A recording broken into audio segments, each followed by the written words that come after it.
Ya, pertama pada saat kita pertama kali di bulan Maret itu masuk dalam pandemi COVID, itu langsung dilakukan pembicaraan dengan Sinovac dan dengan beberapa produsen vaksin yang pada waktu itu sudah muncul.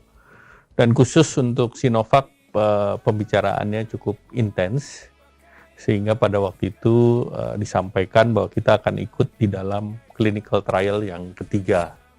Nah, oleh karena itu fase clinical trial ketiga dimulai di Bandung. Nah, sebagai konsekuensi dari itu, kita sudah melakukan komitmen untuk pembelian. Nah, tentu karena pembelian ini adalah banyak negara yang meminta. Nah, Indonesia satu dari 5 negara yang juga mendapatkan kesempatan untuk clinical trial yang fase ketiga, dan juga sekaligus diberi kesempatan untuk mendapatkan akses yang pertama.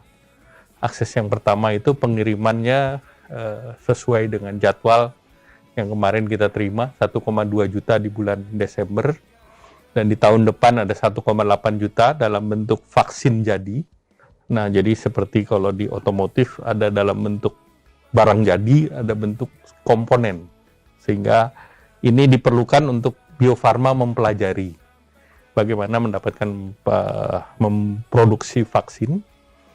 Dan kemudian yang kedua tentu pelajaran juga agar kita siap ke depannya menggunakan fasilitas yang di Bio Farma.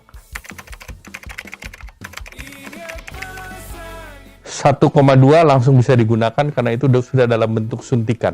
Nah, sesudah itu kita mendapatkan 15 juta di bulan Desember dalam bentuk bahan baku.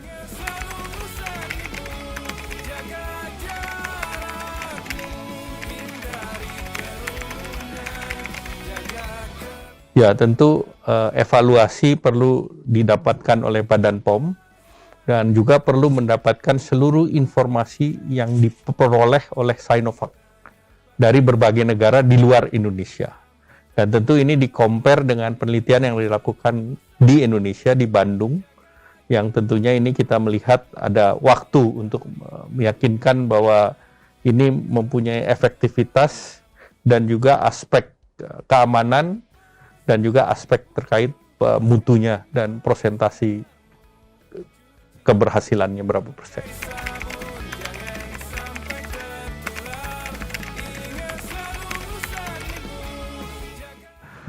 Pertama, kemarin Bapak Presiden sudah menyampaikan bahwa yang pertama kepada mereka yang di first line, frontliners. Nah, frontliners itu adalah tenaga kesehatan, dokter, perawat, nah tentu aparat, baik itu kepolisian maupun TNI.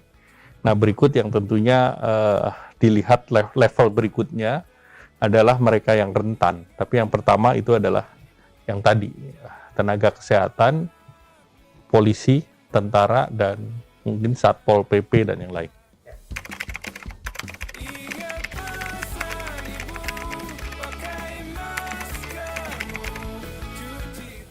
Jadi pemerintah sudah menyiapkan mereka yang BPJS, yang di vaksin untuk yang digratiskan, itu yang kita sebut sebagai vaksin program.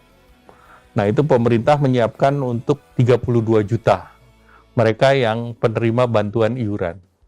Nah, apa dari data yang ada di sana adalah mereka yang dikeluarkan komorbidnya dan juga usianya antara 19 sampai dengan 59. Kenapa 19 sampai 59? Karena clinical trial-nya di sana. Tidak berarti yang di luar range itu tidak bisa, tetapi karena clinical trial-nya di sana. Nanti tinggal stage berikutnya seperti apa. Nah, pemerintah juga mempersiapkan yang sifatnya mandiri. Nah, sifat mandiri ini bisa kepada sektoral, misalnya sektor industri padat karya, di mana itu korporat yang memberikan beli gitu. Nah, itu bisa juga berdasarkan industri itu, kita cek dari BPJS Tenaga Kerja di sektor pariwisata, di mana korporasi juga yang bisa untuk melakukan pembelian untuk karyawannya. Nah, itu yang untuk mandiri ini disiapkan sebanyak 75 juta. 70. Nah, ini setelah yang vaksin program di awal. Nah, tahapan berikut yang mandiri. Dan untuk itu pemerintah kan sudah bicara bukan hanya dengan Sinovac, tetapi juga dengan Covax dan Gavi. Kemudian juga pemerintah berbicara dengan Pfizer, AstraZeneca, Novavax, dan juga pemerintah punya yang namanya vaksin merah putih. Jadi dengan demikian pemerintah mencari multi source daripada vaksin itu sendiri, tetapi delivery-nya sudah pemerintah siapkan. Semua harus sabar dan ada tahapan prioritas-prioritas. Karena itu prioritas kita mengikuti standar yang diberikan oleh WHO dan juga melalui ITAGI. Jadi mereka yang expert di bidang itu.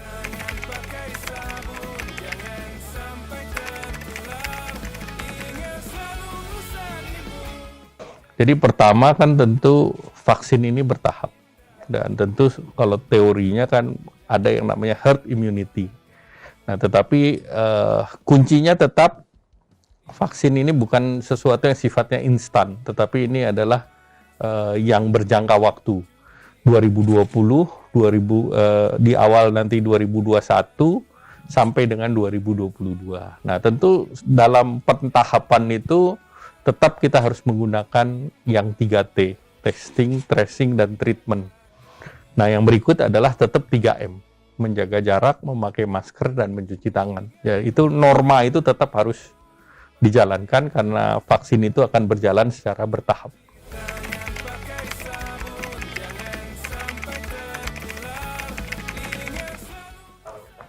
Kalau uji klinis kan nanti ke masing-masing ada yang bekerja sama, misalnya dengan Bio Farma yang dengan Universitas Padjadjaran Bandung.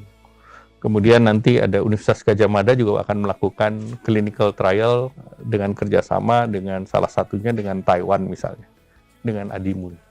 Kemudian nanti di Universitas Indonesia dengan yang lain, ada sebuah perusahaan Amerika yang juga sudah menyiapkan. Nah, masyarakat yang ingin berpartisipasi dalam clinical trial ya tentu bicara dengan universitas-universitas yang menyelenggarakan clinical trial karena biasanya itu dilakukan oleh fakultas kedokteran di masing-masing universitas tersebut. Kuncinya tentu semuanya dikoordinasi oleh Kementerian Kesehatan dan Badan POM karena untuk uji klinis itu perlu persetujuan dari Badan POM.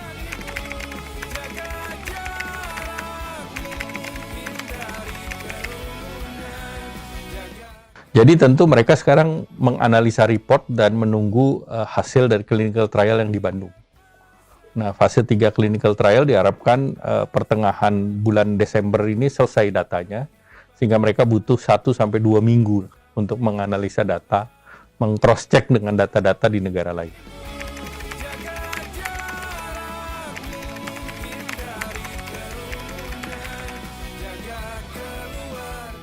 Khusus untuk bahan jadi ini, BPOM maupun MUI sudah mengirim tim ke China. Jadi mereka sudah melihat cara pembuatan obat yang baik di pabriknya di China. Nah tentu dengan begitu masuk di Indonesia diharapkan nanti tinggal menunggu konfirmasi evaluasi daripada clinical trial fase ketiga dan data yang disubmit oleh Sinovac ke BPOM. Nah kemudian yang dalam bentuk bahan baku, ini karena nantinya akan keluar dalam bentuk botol, 1 botol untuk 10 orang, multiple injection. Nah, sehingga tentu istilah kedokteran atau teknisnya ada wastage. Jadi kalau suntikan kan ada 10, bisa dipakai 10. Tapi kalau ini mungkin ada 20% yang sisa. Jadi ini yang perbedaan antara yang dalam bentuk bahan baku dan barang jadi. Dan Bio Farma sudah ready untuk itu karena memang sudah berpengalaman dan WHO sendiri sudah mengendorse Bio Farma.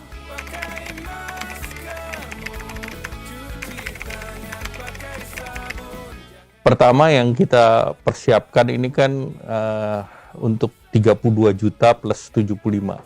Nah itu kira-kira mendekati 65% daripada penduduk kita. Nah tentu nanti kita akan dorong lebih luas lagi sesuai dengan tahapan. Karena ini semua kan bertahap. Kita melihat efektivitasnya, kita melihat juga persentase keberhasilan, dan ini sambil kita lihat emergency use ini aplikasinya, sambil berjalan tentu kita mempunyai pengalaman untuk melakukan vaksinasi secara lebih massal lagi. Jadi semua ini kan dalam bentuk paralel. Jadi dari vaksin itu sendiri paralel, kemudian pengobatan, treatment juga paralel, dan dengan data yang ada, sekarang tingkat keberhasilan kita kan sudah lebih dari 82%. Kemudian walaupun tingkat mortality-nya masih tinggi, tetapi itu yang terus ditekan, dan dalam pengalaman 9 bulan ini kelihatannya knowledge sharing-nya sudah mulai banyak.